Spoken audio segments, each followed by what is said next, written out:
Bom, nessa unidade a gente vai de novo estar bastante próximo das ciências sociais e a gente vai de novo estar bastante próximo das sociedades. A gente teve as voltas é, com as perspectivas que são também maneiras de entender o externo, o outro, de entender o que está do lado de fora, de entender os arredores, de entender a coexistência.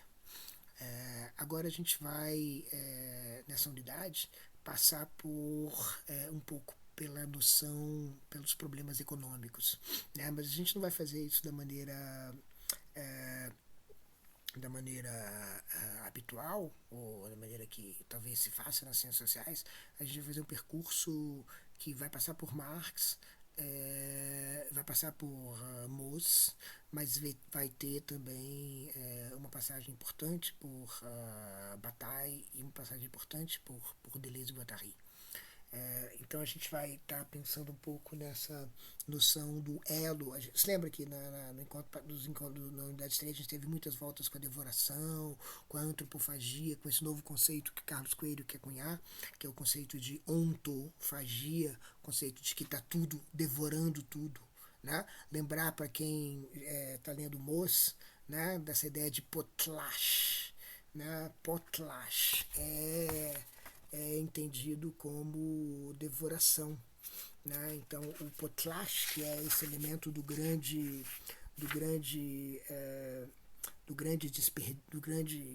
sacrifício das coisas, do grande perder das coisas, do grande jogar fora das coisas, da grande destruição das coisas, é alimentar ou consumir.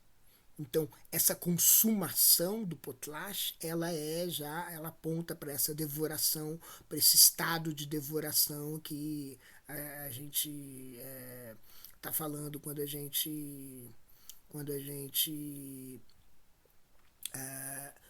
fala, portanto, de antropofagia, de ontofagia, né? A devoração, que é aquilo que marca a relação de coexistência. Uma coisa tem que devorar a outra. Uma coisa existe, as coisas coexistem, mas elas coexistem uma refém da outra, no sentido de que elas são instauradas, mantidas, patrocinadas pelas outras, e esse patrocínio envolve a devoração. Então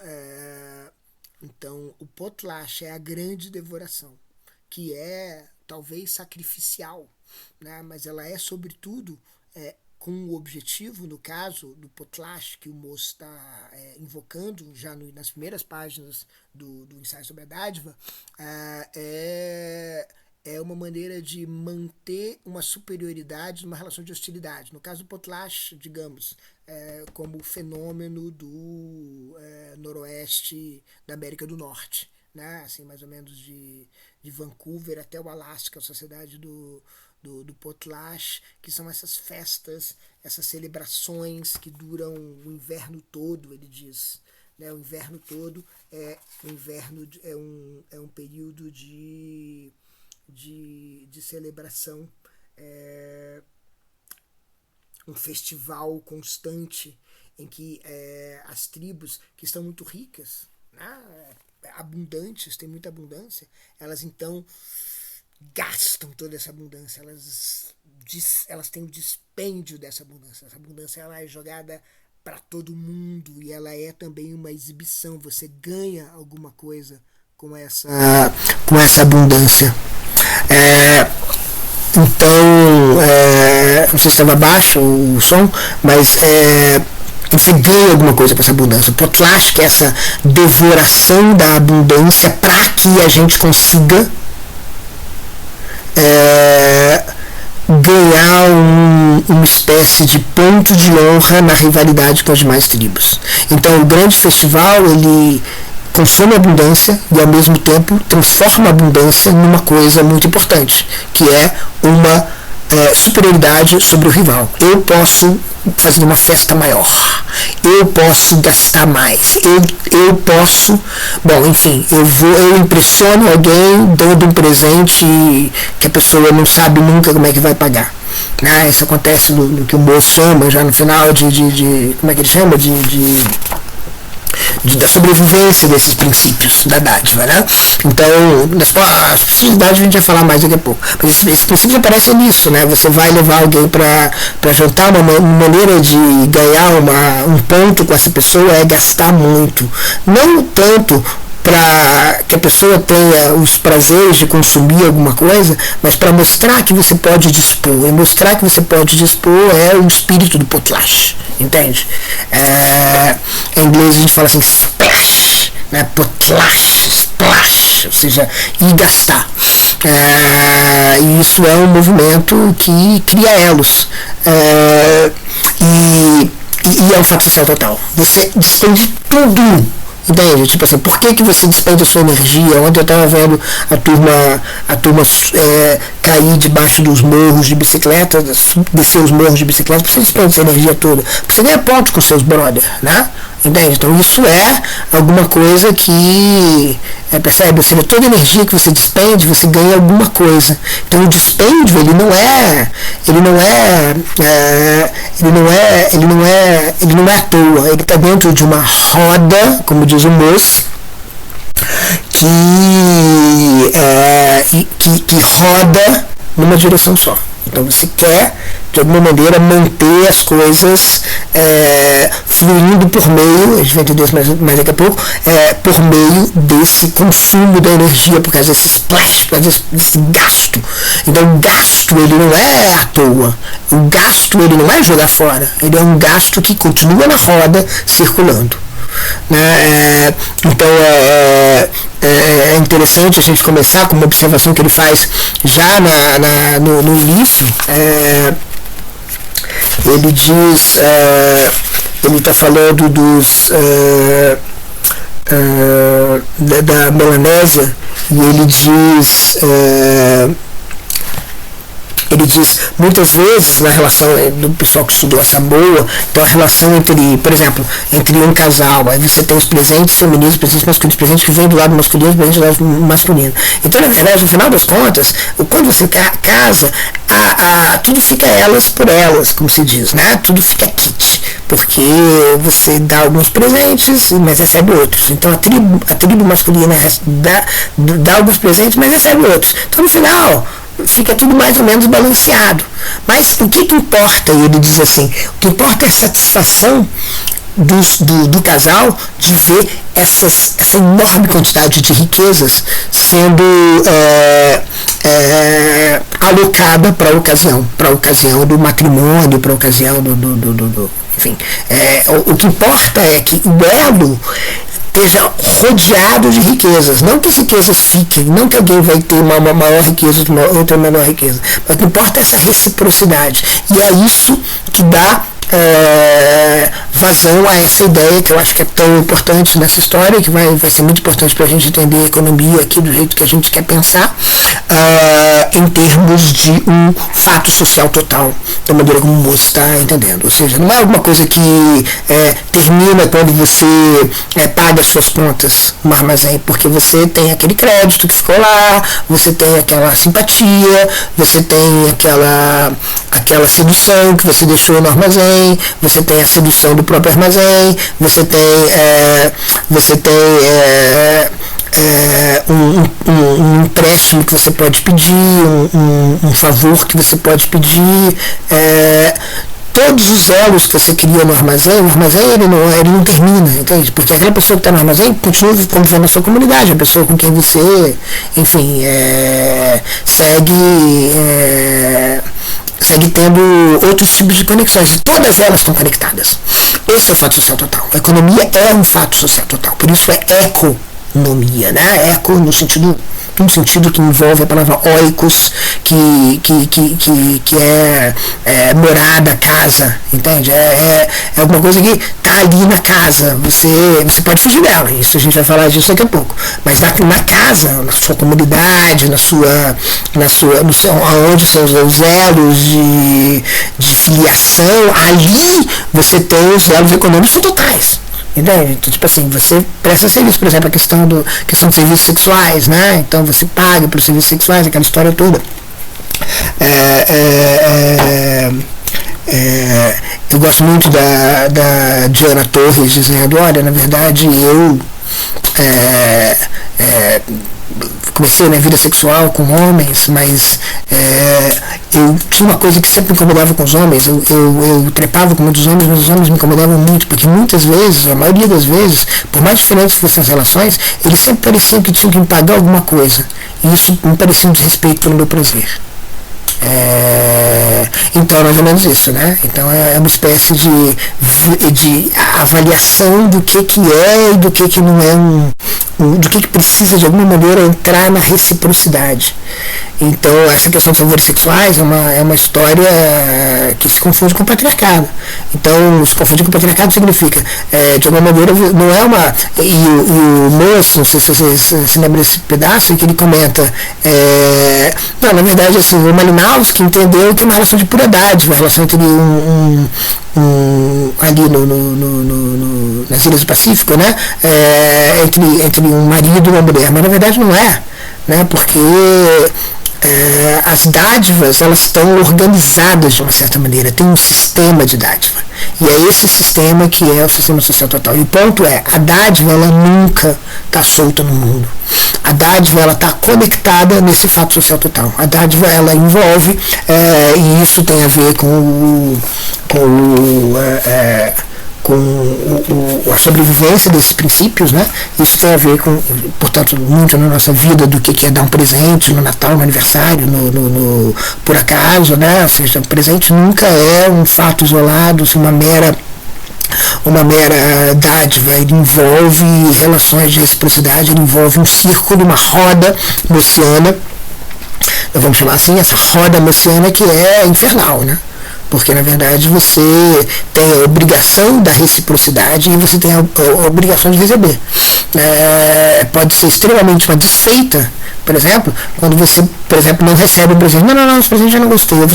Você vai na casa das pessoas e vê que o presente não está sendo usado. Vai na casa das pessoas e vê que ou por exemplo, você deu o presente que você recebeu, isso pode gerar o quê? Uma hostilidade.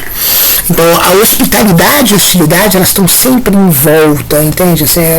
Essas coisas elas não são uma coisa está rodando em volta da outra. A hospitalidade ela não fica livre de hostilidade, ela está sempre assombrada pela hostilidade.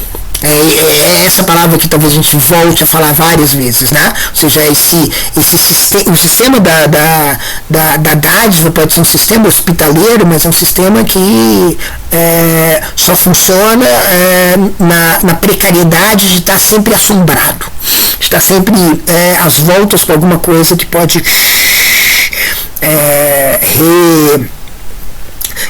pode destituir tudo. Então, por exemplo, o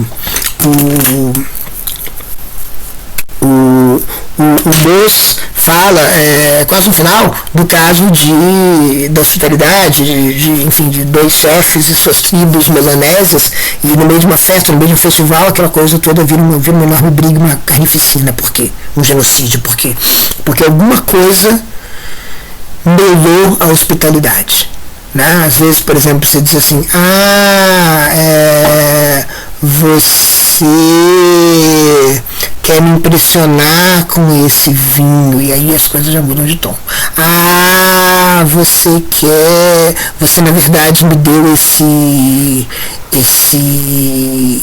celular porque você não gosta dele, você tem outro, né?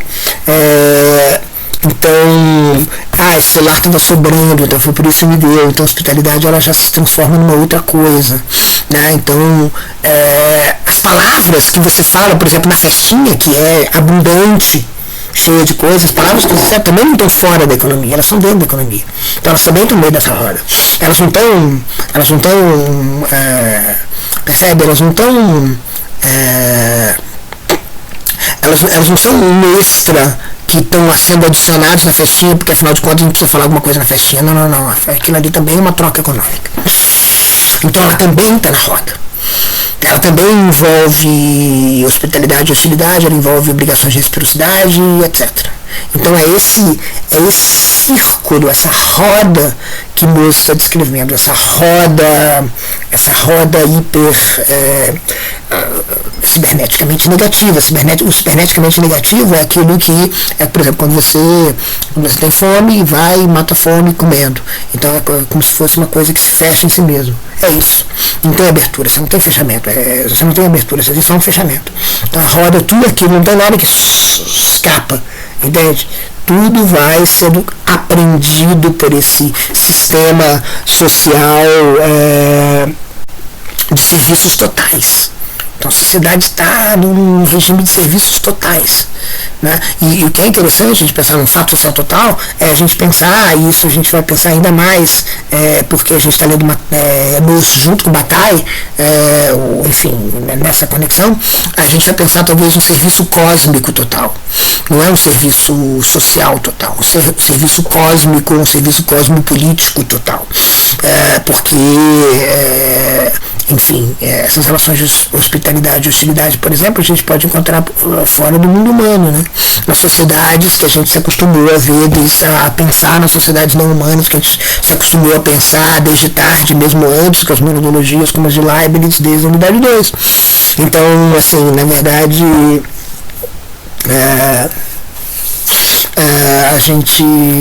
a hospitalidade e a hostilidade talvez sejam elementos da socialidade, da conexão, do nexo, do vínculo. O vínculo se dá por meio dessa rede, dessa roda ciberneticamente negativa, dessa roda que gira numa direção só, que é o circuito do tempo. Eu te dei, agora eu estou esperando você me dar alguma coisa de volta, e aí depois eu vou esperar você me dar alguma coisa de volta. Você sempre está esperando isso, eu vou estar fechado em uma espécie de sistema de segurança que garante a socialidade de todas as coisas e a totalidade de todas as coisas. O social e a totalidade se vinculam dessa maneira, né? Então,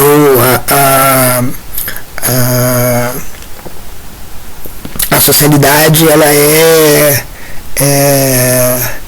a socialidade ela é construída a partir de uma espécie de atração, uma espécie de agenciamento de todas as coisas. Todos os gestos são agenciados por essa sociedade, por esse círculo. Então não é um presente à toa, não é um elogio à toa, entende? Por mais que possa ser intencionado como elogio à toa. Entende? Esse é o drama, entende? Não é que você. Não é sobre intenções. O moço não está falando sobre intenções, absolutamente. Não está falando assim, você pode dar um presentinho aqui, você está afim dar presente, claro, sem dúvida, não tem problema, não é esse. O problema é que a questão não é essa, a questão é que esse problema cria um fato econômico. Esse presente, cria esse fato econômico. Né? Então o elogio que você fez cria um fato econômico. A crítica que você fez cria um fato econômico. Ou seja, você não desvincula, nada desvinculado, tem uma máquina, uma roda girando. Entende? Então você diz assim, mas eu falei para tal pessoa, mas tal pessoa está conectada com aquela, e isso chega de alguma maneira, entende? Então, ele está pensando numa comunidade pequena, mas ele está dizendo assim, olha, esses princípios sobrevivem. Mesmo uma comunidade de anônimos, como a gente vive hoje, uma comunidade que as pessoas têm muito mais anonimidade, uma comunidade fechada.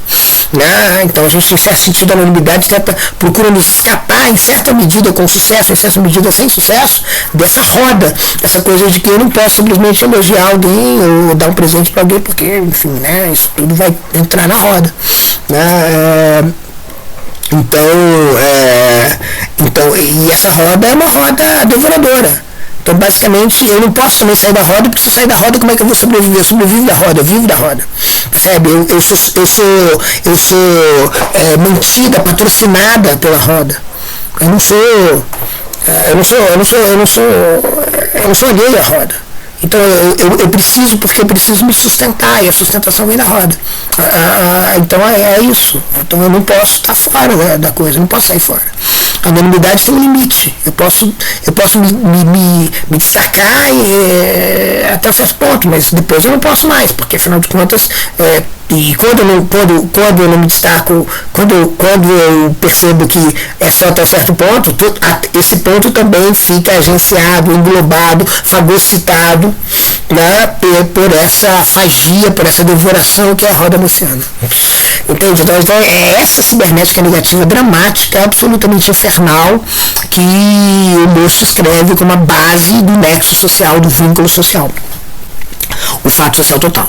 O fato social total, que é, enfim, que talvez seja social, vamos entender esse social, é por isso que eu estou falando de cósmico, cosmopolítico, a la Tarde, a la Leibniz, né, a la Whitehead, a la Latour, e aí a gente vai entender esse fato social não como um fato entre humanos, mas um fato entre as coisas. As sociedades das estrelas também estão num círculo oceano infernal. A sociedade dos picaris, que se sacrificam, sociedade dos javalis que se sacrificam para que a devoração continue, porque afinal de contas, porque alguns javalis, para que alguns javalis escapem dos leões, alguns javalis vão ter que morrer pelos leões, e assim vai, né? E a sociedade dos caribus, por exemplo, que é uma sociedade interessante, né? Porque é a sociedade que vive aí com os esquimós do norte da América do Norte, mais uma vez, e eles vivem no regime de dádiva. E viver no regime de dádiva com humanos significa viver num círculo do oceano. Né? Então o esquema que o Moço está propondo é uma coisa muito interessante para a gente estar pensando na socialidade de todas as coisas. Porque é o seguinte, veja bem, existe uma história, que é uma história do senso comum, que ele diz que geralmente as pessoas contam, que é mais ou menos o seguinte, e aí é justamente a história, vamos chamar essa história de a história contratualista, de um contrato social, né? E aí as referências são, por exemplo, Hobbes, mas a gente pode pensar também no contrato social rousseauiano. Enfim, o contrato social é aquela ideia, enfim, a gente estava falando muito dos selvagens imaginários para fazer filosofia real versus os selvagens reais para fazer uma filosofia imaginária, como propõe o Vieira de Castro a partir daquele poema da Marianne Moore, que chama Poetry, não sei se eu comentei, aquele poema que diz assim, a Marianne Moore diz, poesia como sapos, imaginar sapos reais num jardim imaginário, né? E aí, enfim, é isso, né? Sapos reais. Então eu digo assim, olha, na verdade a filosofia real, o Vieira de Castro vai dizer, ela teve as voltas com esses selvagens imaginários para fazer filosofia real, enquanto que na verdade quando a gente olha para os selvagens reais, a gente imagina uma filosofia. Né? E aí essa é uma origem do perspectivismo, a gente estava falando, etc. Né? Então, mas esses selvagens imaginários, por Hobbes, eram então indivíduos, né, que viviam cada um na sua, sem elos sociais, em homofilia. Tá? E em um certo momento eu disse assim, a coisa também complicada, porque a gente na verdade tem muita liberdade, mas a gente não tem muita segurança. Então bora se juntar para criar um sistema de segurança humano. O sistema de segurança humano não, o Moço vai dizer, não foi criado. Ele é a base em que algum indivíduo, alguma vez, se individuou, se criou, se identificou. Foi sustentado, foi produzido, foi patrocinado. Bom, beleza. Então essa história contratualista, ela diria, então aí depois o contrato social foi estabelecido e a partir do contrato social foi possível fazer, digamos assim, contratos, aí foi possível, por exemplo, fazer, sei lá, então dos indivíduos, nessa história você tem indivíduos, esses indivíduos começam a trocar coisas e essa troca vai gerar, uma longa história, mas vai gerar indivíduos sendo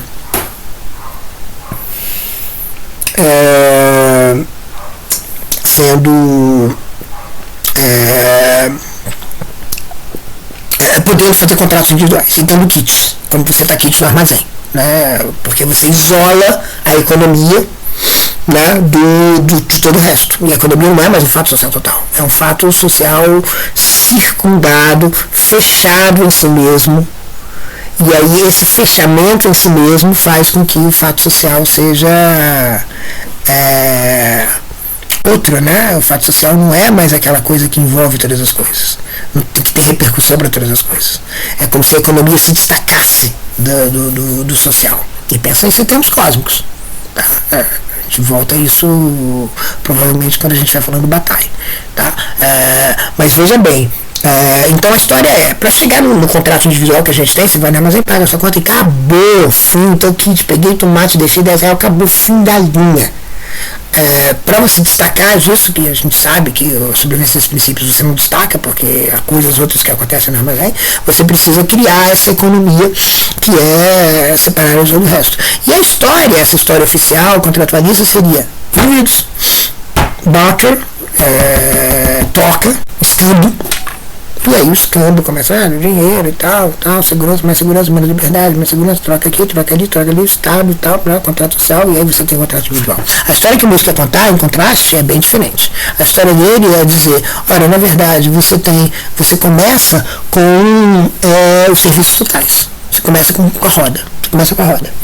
E a roda envolve o quê? A roda envolve a dádiva. Não envolve escambo, envolve a dádiva.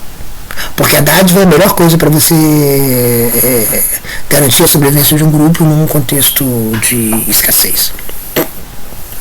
Imagina você começar a fazer escambo, você não tem nada para trocar, você se deu mal, né?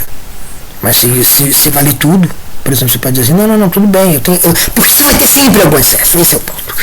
E isso é o ponto que o Bataille vai explorar de uma maneira bem frutífera. Percebe? Então, miséria total. A turma vem aqui, não tem nada para trocar, mas eu queria umas batatas, nada, nada, não tem nada. Deu tudo errado, a terra não rendeu, a gente não coletou nada, a gente não pescou nada, a gente não caçou nada, a gente não tem nada para oferecer. Então o que a gente vai fazer? No escambo acabou, fim de linha. Agora, numa sociedade de dádiva, você pode fazer muitas coisas, sempre tem. Um rio para tomar banho, para oferecer, você tem um terreno para caçadas, você tem uma tranquilidade, uma festa, uma companhia, favores sexuais, você tem um serviço que você pode prestar, você pode dizer, não, batata, mas olha, eu faço aqui para você um estilingue, uma casinha, um arco, uma coisinha, e aí pronto, já a coisa já vai, porque economia total. Porque você vai receber o presente primeiro, porque aí você vai criar um elo, o presente cria um elo com alguém que interessa a alguém. Então você vai dar um presente, a pessoa vai dar um presente, mas ela vai receber alguma coisa em troca. O presente não vai ser, imagina. Você diz, eu vi presenteando a pessoa não faz nada. Você não presenteou a pessoa por querendo alguma coisa, mas chega um ponto que você se ofende. Por quê? Porque a roda está rodando atrás de você. Então não é uma questão de intenção, não é tipo assim, eu sempre tô aqui tentando e tal. Não é que eu tô aqui, eu fui na melhor das boas intenções, te dei presente porque eu gostei muito de você, te dei presente, achei que vai ficar bem claro, sem dúvida, mas rodou a roda. Então,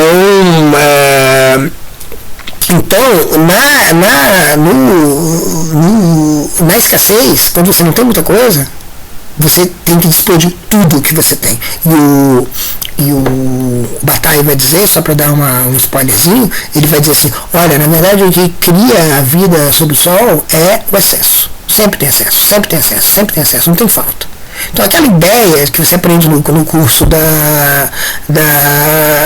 de economia, introdução à economia, economia é a administração da escassez, é uma ideia muito estranha desse ponto de vista do Moço e do Bataille, né? Assim, não é administração de escassez nada, não tem administração de escassez nenhuma. Tem uma coisa muito mais difícil, muito mais maldita para fazer, uma coisa muito mais terrível para fazer, muito menos otimista. A administração da escassez é um otimismo brutal. Não tem administração da escassez. Tem administração de uma outra coisa, tem administração do excesso. Porque você sempre vai ter excesso. Entende? Não quer dizer que você vai fazer isso sobreviver. Porque às vezes você tem excesso de energia sexual, na verdade você está morrendo de fome. Às vezes você tem excesso de vontade de trabalhar, mas está morrendo de fome. Às vezes tem excesso de enfim, qualquer coisa, mas você tem sempre um excesso. E você tem que botar o excesso na roda, porque se botar o excesso na roda, você sobrevive. Não é difícil de imaginar por que uma sociedade em escassez opta pela dádiva e não pelo comércio, né? Não é difícil imaginar. A gente fez, eu no grupinho fizemos uma vez uma simulação com agentes que estão no perrengue, né? Simulação computacional, né? Perrengue e aí optam pelo comércio e os que optam pela dádiva. Os que optam pela dádiva sobrevivem, os que optam pelo comércio morrem todos. Imagina, só Deus que estão no perrengue, não tem condição. Então, agora a dádiva sim, porque a dádiva cria o que? Elos de lealdade. Entende? E esses elos de lealdade vão produzir alguma coisa no futuro, que pode ser uma escravidão, pode ser um trabalho para os outros, trabalho gratuito, você que vai fazer alguma coisa, pode ser alguma coisa. Mas o Bataille vai dizer, na verdade, não é escassez que a gente não está administrando a escassez, a gente está no excesso. Então sempre tem excesso. É por isso que o perrengue não é perrengue, porque sempre tem excesso. E aí você tem que administrar de alguma maneira. Isso vai significar, às vezes, escravidão, isso vai significar um inferno na roda do oceano, mas é alguma coisa que tem elos sociais, né? Tem justamente esses elos sociais. Então, tem justamente esses elos sociais. Então, não é a administração da escassez, porque a escassez é administrada justamente pelos elos sociais, justamente pelo serviço total. É isso que administra a escassez. Agora, por que a escassez pode ser administrada desse jeito? Porque tem acesso. Quando tem escassez, tem acesso a alguma coisa. Então sempre tem acesso. E é essa parte maldita. A parte maldita é que tem acesso. A parte maldita é que tem acesso. A parte maldita é que você vai ter que fazer alguma coisa com aquilo que te sobra, porque sempre vai ter sobra. Então é esse ponto de vista que é um ponto de vista do fato social total. É um ponto de vista em que o excesso é em certo sentido, bom, um ponto de partida, porque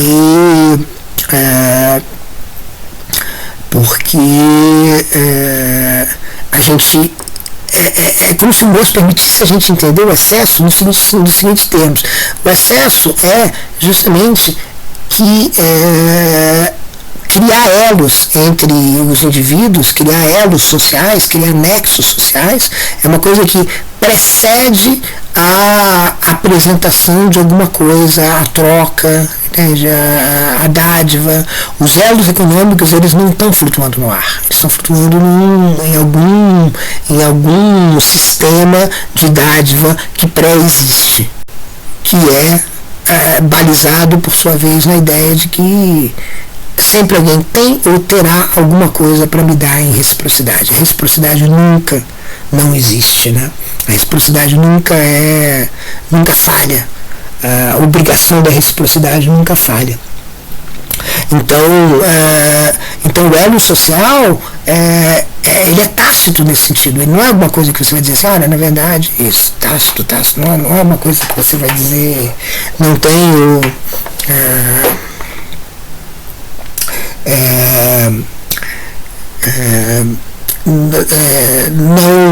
não queria isso, né? O ato vira hostil ou hospitaleiro sem você querer, né? Às vezes você fez uma observação para fazer uma observação, mas aquilo gera uma guerra.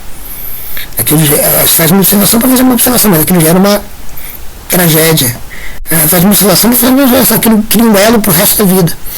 Entende? Então, os elos, eles não passam pela vontade das pessoas de fazerem elos. Né? Como também, isso não quer dizer que os contratualistas necessariamente entendam que é assim. Né? O contratualismo não precisa entender que o contrato é feito intencionalmente. O contrato pode ser feito como, sei lá, como um contrato, como um pacto que você faz com o diabo, que não é um pacto explícito, às vezes é um gesto que é um pacto. O contratualismo também pode entender isso, mas o importante aqui é que isso está um pouco, é como se a roda assombrasse. Né? Percebe? Então por isso que a hospitalidade, a dádiva, ela está sempre no estofo da assombração da roda.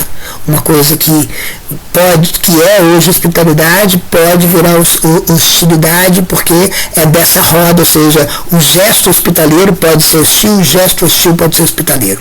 Às vezes você fala uma coisa com a melhor das boas intenções e na verdade acontece uma tragédia, um desastre, né? Porque essas palavras estão dentro da economia, estão dentro do fato social total.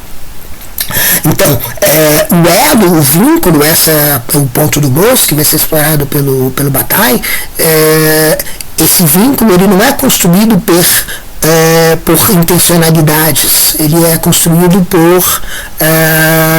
pela vicissitude da economia, a vicissitude do excesso. É essa vicissitude que cria o elo. Não existe outro. Não é porque eu sozinho sobrevivo, então vou precisar de você. Não é nem isso. É que eu sozinho, seria escassez, né? Eu sozinho, digamos, tenho muito mais do que eu preciso. E essa carga é minha. Eu preciso jogar isso em alguém. Como se eu tivesse sempre com a mochilinha, eu tenho que botar essa mochilinha nas costas de alguém. Então eu tenho esse ônus.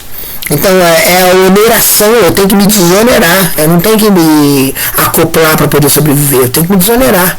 Então essa é uma pegada sobre a vida na Terra, a vida sob o Sol, que faz com que as pessoas se vinculem, façam com que os indivíduos de qualquer tipo, né, humanos ou não humanos, se vinculem, porque não porque eles precisem dos outros, mas porque eles têm um excesso de alguma coisa.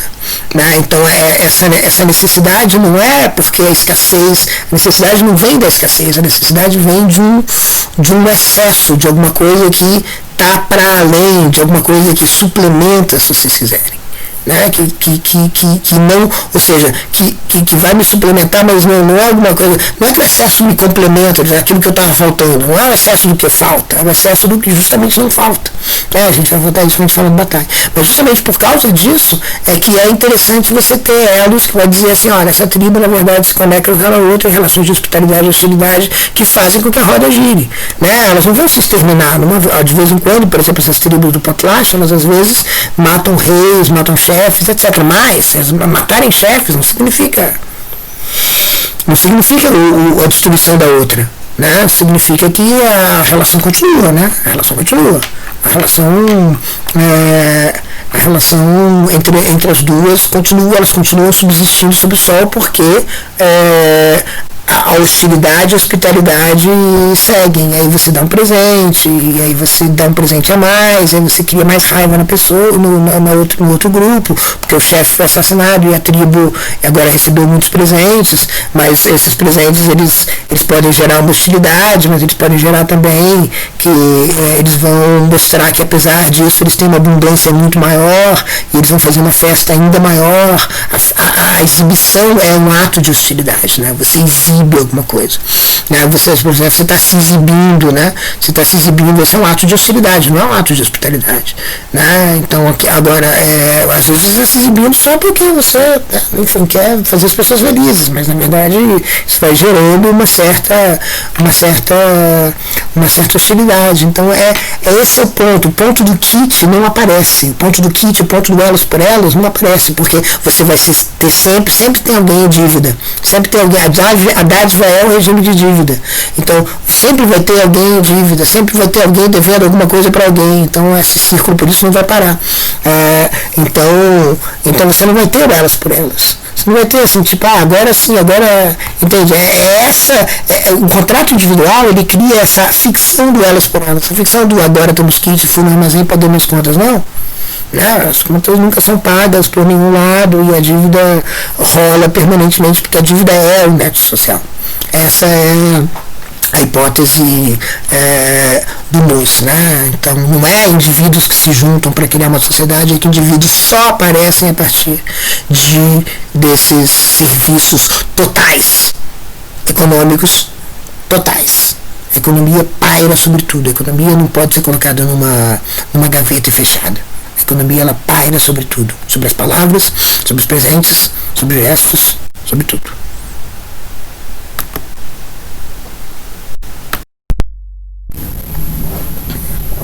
Esse mecanismo do fato social total esse mecanismo que promove essas relações totais, essa conexão por meio de serviços que são totalizantes, ou seja, que são incorporados dentro de uma totalidade da sociedade, fazem com que a estrutura econômica do crédito, do débito, da dádiva, seja uma estrutura de um aparelho de captura. Ou seja, qualquer gesto não fica isolado, qualquer gesto não fica avulso. É uma guerra ao avulso. Tudo fica fagocitado, incorporado por esse mega mecanismo de devoração que é a própria estrutura dos fatos sociais totais. Não tem nada que você pode fazer que não vai poder ser interpretado de uma maneira a ser parte de uma roda que está rodando. Então, essa roda, ela é, se você quiser, do ponto de vista cibernético, simplesmente uma maneira de pegar qualquer ato a mais avulso que apareça e incorporá-lo dentro dessa roda. Então é uma roda como se fosse um rio que carrega as bordas com ele. Não sobra borda nenhuma. Tudo é carregado por essa roda. Nada fica avulso. Então, por isso que o contraste é importante entre uma história que começa com indivíduos e uma história que não começa com indivíduos. Que começa com serviços totais. Então, assim, com respeito às pessoas e seus gestos, assim com respeito às relações, e assim com respeito às coisas também. Essas relações entre pessoas e coisas, e o Mousse fala bastante de coisas, por exemplo, com respeito às obrigações que você tem com respeito a certas coisas que são dadas a você e que você cuida, você vira o guardião delas. A guardiã que é a arconte, que é aquela que é responsável por ela. É como se a gente pensasse na imagem do Fedro, da semeadura, que é quando você recebe alguma coisa de alguém, quando alguém te conta, por exemplo, um segredo. Então você é guardião daquele segredo, você se torna responsável diante daquela pessoa e eventualmente demais acerca daquele segredo, ou acerca de um objeto que você está guardando, que acontece quando, por exemplo, você deixa numa loja em troca de crédito um documento de identidade. Aquele documento de identidade, ele às vezes ele se confunde com a própria pessoa. A pessoa que está guardando aquilo, ela se confunde com esse guardião mesmo. Então, esse guardião, ele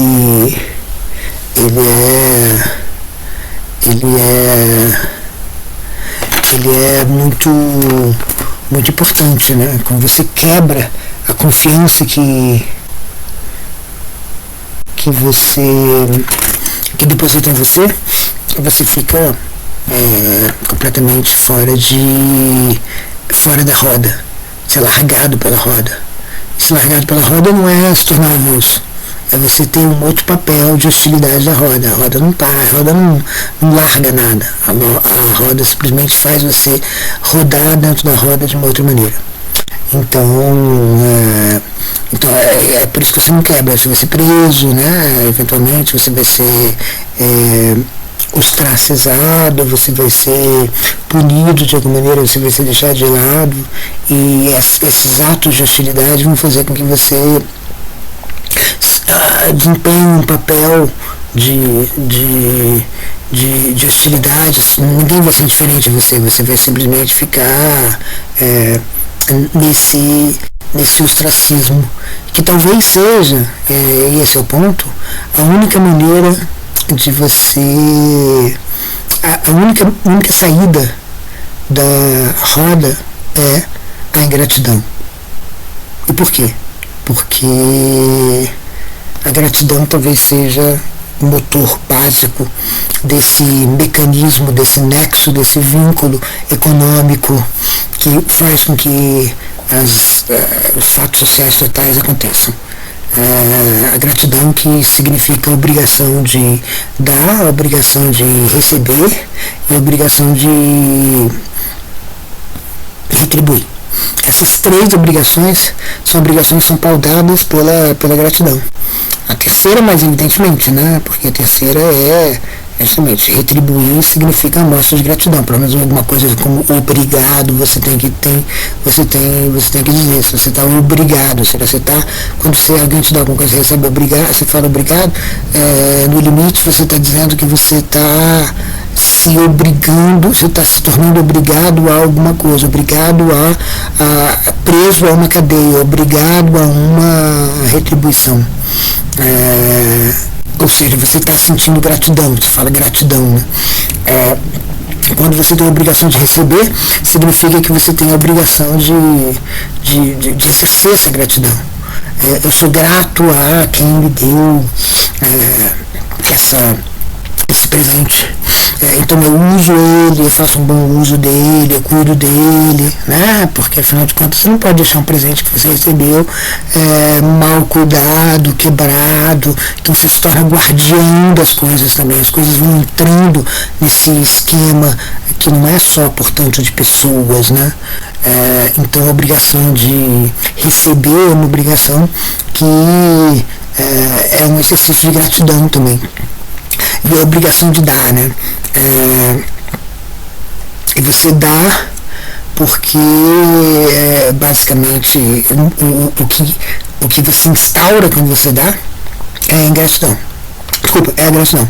Quando você dá alguma coisa, querendo ou não, não importa se você queria, a intenção não faz o vínculo. O que faz o vínculo é a estrutura econômica da gratidão, a economia da gratidão, essa economia total da gratidão. Porque sempre vai envolver uma gratidão na jogada. Então a única saída, talvez, da roda é a ingratidão. E aí eu diria o seguinte, se a saída da ingratidão, a ingratidão vai gerar não uma cibernética negativa, mas uma cibernética positiva. A cibernética positiva, o elo da cibernética positiva é aquele elo que você é diferente da fome, que você tem fome, come e pronto, isso acaba com fome e fim de linha. É a cibernética do vício, né? Quando você quer uma coisa, quanto mais você tem, mais que você quer, mais você tem, mais você quer, mais você tem, mais você quer, mais você tem, mais você quer. Essa cibernética positiva é instaurada pela ingratidão, porque, por exemplo, aí você não tem mais, você pode dizer assim, eu recebi isso, eu quero receber mais, eu quero mais, eu quero mais, eu não quero pagar nada em troca. Pensa, por exemplo, no rico de uma sociedade da roda moçana. A pessoa é muito rica, mas ela deve favores para um monte de gente. O rico não tem um rico sem dívida. Todos eles têm dívida, todos eles têm que pagar, juntar todo mundo, dar um grande banquete, dar presente para todo mundo, e fazer a caridade, e fazer a assistência, e fazer a ajuda, e participar de programas de melhoria da vida das pessoas do seu entorno. Ou seja, não é à toa, ele não pode pegar o dinheiro e sumir, porque não tem unanimidade. Todo mundo sabe de onde que esse dinheiro veio de alguma maneira. Então ele tem dívidas, ele está na roda, né? Então, o que acontece com o rico que resolve, portanto, acumular e não distribuir mais, não despender ao seu redor? Ele cada vez mais tem que se isolar dos outros. Então, por exemplo, quando os cientistas sociais estudam, por exemplo, Max Weber estuda a questão do capitalismo e a religião protestante, por pensar na salvação não mais comunitária, mas como salvação individual, faz com que você tenha obrigações particulares com Deus que não passem pela comunidade. Então, o que vai acontecer? Você não precisa, você está imunizada, se você quiser, você não precisa mais fazer nenhum serviço para a comunidade. A palavra imune, a palavra comunidade, a gente estava falando sobre isso, tem a ver, numa certa etimologia, com prestar algum serviço. O imune é que não precisa prestar serviço, e a comunidade é pessoas que prestam um serviço conjuntamente. Bom, então, o protestantismo faz esse passo de se liberar dessas obrigações comunitárias, porque a sua relação religiosa é uma relação simplesmente com enfim, com o céu. Você não tem mais essa obrigação terrena, e você não tem mais essa obrigação terrena, você, enfim, pode, portanto, acumular. E poder acumular é muito importante, senão você não surge o espírito do capitalismo, que é esse espírito da acumulação, que é esse espírito que vai ser muito importante a gente ter em mente, não só agora pensando no moço, seja pensando como é que essa atitude do capitalismo é uma saída da roda, mas também pensando no batalha que a gente vai ver daqui a pouco, semana que vem, né? Aí então, essa saída ciberneticamente positiva é a saída de dizer, olha, então eu vou enriquecer, não tenho uso com mais ninguém, eu tenho uma grana aqui, agora eu vazo, eu vou para o Rio de Janeiro, entende? Eu vou para Nova York, eu vou sumir na vida, vou botar meu dinheiro na Suíça, acabou, eu fui anônimo. A anonimidade é uma maneira de sair, porque você instaura dentro de você uma ingratidão. E aí você sai fora de uma supernética positiva, e você sai da roda. Talvez essa seja uma saída da roda. Então, quer dizer, as coisas que as pessoas fazem, elas poderiam ser, ou seja, seria uma saída para essas coisas não poderem ser, digamos, anexadas, agenciadas, endossadas, capturadas por esse mecanismo de captura que é, esse aparelho de captura que é a roda mociana das relações sociais totais, dos fatos sociais totais, dessa totalidade social. Então você consegue escapar disso por meio dessa cibernética positiva, porque você sai do círculo que é uma cibernética negativa, né? Do círculo de que tudo que você faz vai gerar dívida sua ou de alguém. Então o seu gesto ele vai ser um gesto que vai ser incorporado no vínculo, ele vai fortalecer o vínculo, ele vai nutrir o vínculo, ele vai alimentar o vínculo. O vínculo, esse sistema social total, ele devora todos os avulsos, todas as outras coisas. Então a gratidão te permite fazer isso, por meio da anonimidade. Agora veja bem, além dessa possibilidade ciberneticamente positiva, existe uma outra possibilidade de saída que também é ciberneticamente positiva, que é uma saída muito, vamos dizer assim, muito interessante de ser considerada também. Ou seja, você pode ser ingrata ou você pode forjar a ingratidão dos outros. Você pode fazer com que os outros te permitam, melhor dizendo, uma saída da roda mociana. E como é que você vai fazer isso? Bom, por exemplo, você pode dar um presente anônimo. Você pode atender a alguém sem nenhum cuidado em esperar nenhuma reciprocidade, não só em termos de um ponto de vista intencional, mas garantindo que o seu gesto não vai ter nenhuma reciprocidade possível. A anonimidade do gesto é o mais importante. Você dá alguma coisa para alguém que não fica sabendo, não desconfiando.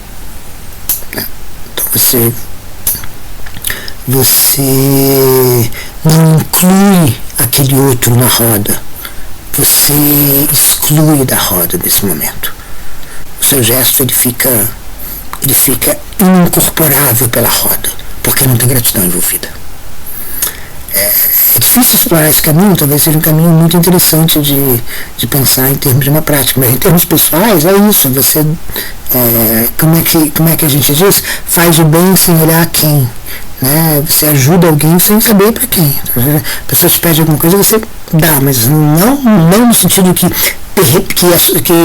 o vínculo social, o fato social vai obrigar a reciprocidade. Você boicota essa instauração. Então, por exemplo, quando o seu pensamento é guiado, porque o seu pensamento também é econômico, também tem um fato social total, enfim, é isso, né? Também dá a roda. Como o seu pensamento é guiado por outros, chamado por outros, é conduzido por outros, não de uma maneira que os outros possam, de alguma maneira, ter obrigação de pensar, fazer alguma coisa a respeito disso. Ele é simplesmente guiado pelos outros porque ele é guiado pelos outros, nessa anonimidade que protege. Então, aqui a gente está vendo dois polos, a gente pode pensar em comunidade e imunidade, mas talvez seja ainda mais ilustrativo a gente pensar em gratidão e anonimidade, né? A gratidão, eu sou grato a quem eu sei que eu devo ser grato, mas tem um monte de anônimos, tem um monte de patrocinadores meus anônimos que não é que só que eu não vou descobrir, mas é que eu não vou, não é que é que eles são ocultos, eles são velados, entende? São os patrocinadores que eu nem sequer fico sabendo, eu não tenho reciprocidade para a reciprocidade não é criada, portanto a gratidão não é criada, a anonimidade me permite isso. Agora,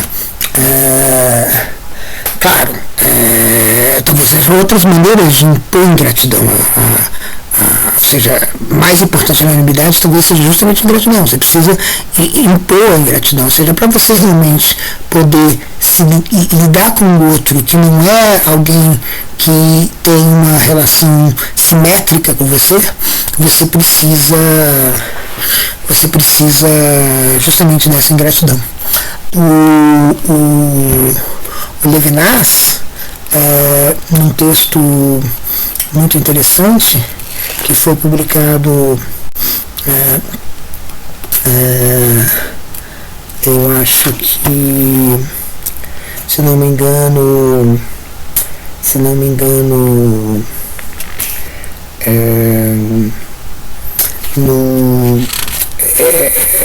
nos anos 70, ele diz o seguinte, ele está se preocupando com o outro como um traço, né, como alguma coisa que não está totalmente presente, portanto não pode estar no círculo gaussiano. E ele diz, num certo momento, ele diz o seguinte, não, esse texto, tá vendo aqui, esse texto foi publicado logo depois da Totalidade Infinito, mas em 63, antes dos anos 70 e, portanto, bem antes de outro modo que o ser. E lá ele diz o seguinte, essa experiência de receber o outro, diz que é uma experiência que envolve a não incorporação do outro, a não revelação do outro, ela é uma experiência, e ele diz diretamente, que requer o que ele chama de um movimento sem retorno. Né? Um movimento que não pensa em nenhum retorno, que não prepara nenhum retorno, que não estabelece nenhum retorno, ou seja, não é uma questão meramente intencional, é um movimento que não se articula em função do retorno, e por isso a anonimidade aparece. E ele diz assim, e é por isso que ele diz, a obra pensada até o fim, essa obra exigiria uma generosidade radical, uma hospitalidade absoluta, nesse sentido absoluta e radical, no sentido que está fora da roda mociana, tá? De alguém que vai em direção ao outro. Ela exige, por consequência, olha bem, uma ingratidão do outro. A gratidão seria precisamente o retorno do movimento à sua origem. Ou seja, o retorno ao movimento da sua origem, o que é a roda?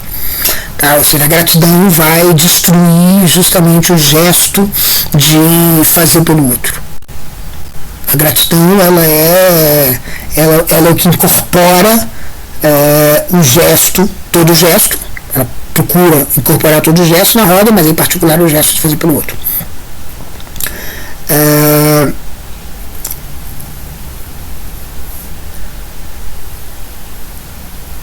E ela não é uma mera perca, isso é muito importante. Ela não é um ganho, mas ela também não é uma mera perda, porque se ela é um ganho, é uma espécie de É uma espécie de escapar da roda por meio da ingratidão,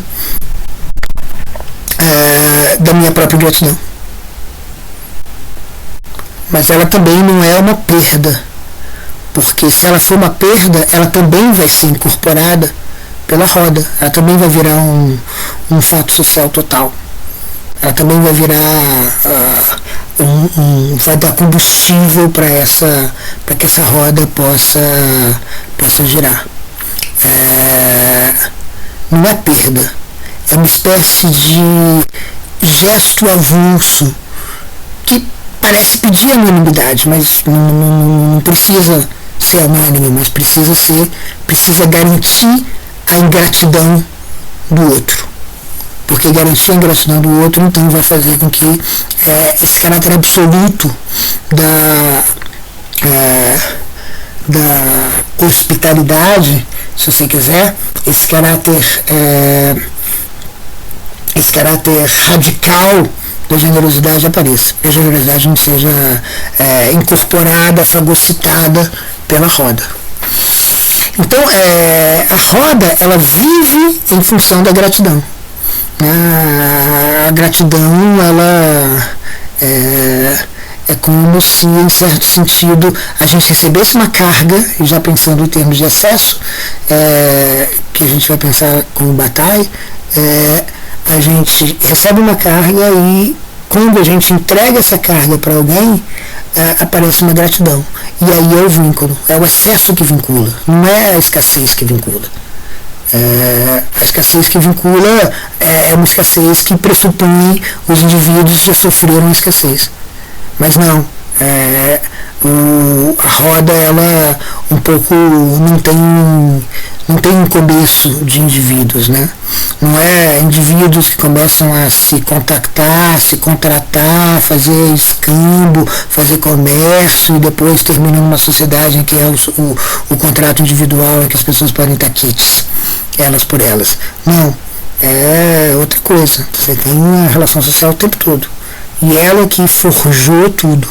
Né? E cada um dos compromissos individuais aparece a cada indivíduo como uma luz que ilumina gradualmente o todo.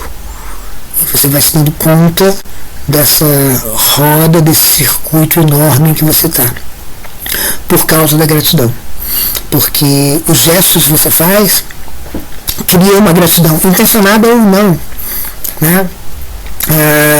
E às vezes a pessoa mesmo que é grata nem sequer se dá conta que é grata, mas ela tá capturada nesse círculo de gratidão. Então alguém vai dizer assim, péssima ingratidão, também terrível, não precisa comparar a gratidão, porque a gratidão, ainda que ela não deixa nenhum movimento sozinho, isolado, avulso, ela também não deixa nenhum movimento sozinho, isolado, ter sentido fora dele, porque o que vai dar sentido é essa gratidão compulsória que vai vir com o gesto quando ele entrar nessa totalidade da roda. Então não existe uma sociedade, não existe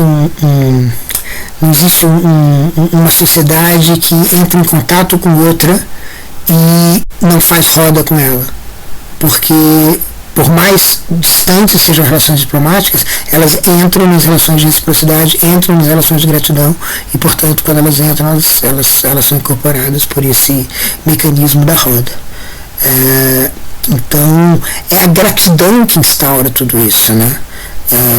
Porque, querendo ou não, quando você faz o primeiro gesto, esse primeiro gesto vai afetar alguém ou alguma coisa que vai ser grato a você, porque você guardou, porque você poupou, porque você protegeu, porque você... É mais ou menos o seguinte, alguém vai dizer assim, é impossível se mover no mundo sem criar hostilidade. Tudo que você faz vai criar hostilidade. Mas também, e igualmente maldito, é que tudo que você vai fazer vai criar hospitalidade também. Então aquilo que cria hostilidade, talvez ao mesmo tempo cria hospitalidade. De qualquer jeito, a maldição da hospitalidade e da hostilidade, elas estão elas de alguma maneira são o que faz essa roda girar e capturam aquilo que todo gesto. Então, se você consegue fugir da hospitalidade, da hostilidade nos seus gestos, você não foge da hospitalidade. Então, é muito difícil, né, você fazer isso. Você precisa forjar em gratidão de alguma maneira. E forjar sua própria gratidão não é fácil. E forjar em gratidão dos outros talvez seja ainda mais difícil. Então, é a gratidão que vai ser inevitável, não porque está fazendo de novo, não porque está fazendo pela gratidão, mas é a gratidão que vai te aprisionar. E a gratidão que vai ser inevitável.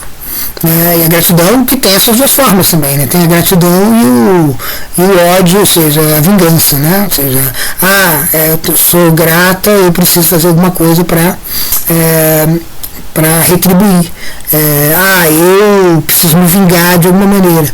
Então os seus gestos de hostilidade e hospitalidade, eles vão provocar esses efeitos, e provocando esses efeitos, eles já incorporam aquilo que você faz, aquilo que você fez nessa roda mociana. Então a roda, ela é uma roda de captura nesse sentido, né? E o esforço da ingratidão que é um esforço enorme que você tem que fazer para ir contra toda essa totalidade de um aparelho de captura.